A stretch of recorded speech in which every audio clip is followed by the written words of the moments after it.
शाम का समय था।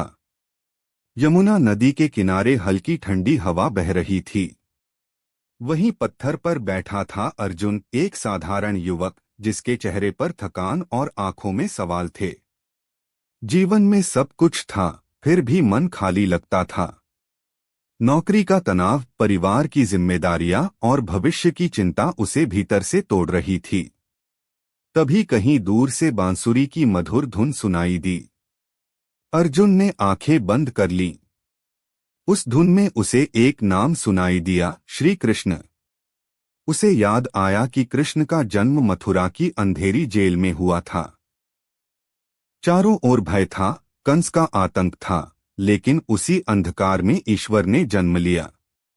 ताले खुल गए, पहरेदार सो गए और वासुदेव बालक कृष्ण को लेकर यमुना पार कर गोकुल पहुंचे।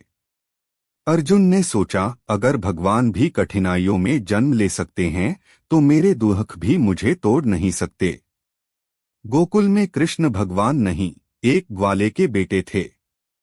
माखन चुराना, मटकी फोड़ना, माँ यशोदा की डांट खाना, इन सब में जीवन की सरलता छुपी थी। अर्जुन को अपना बचपन याद आ गया, जब जिंदगी इतनी बोझिल नहीं थी।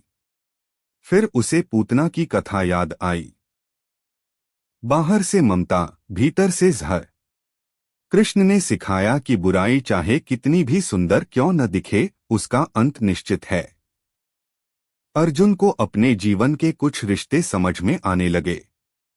गोवर्धन पर्वत उठाकर कृष्ण ने इंद्र का घमंड तोड़ा और बताया कि कर्म और प्रकृति का सम्मान ही सच्चा धर्म है।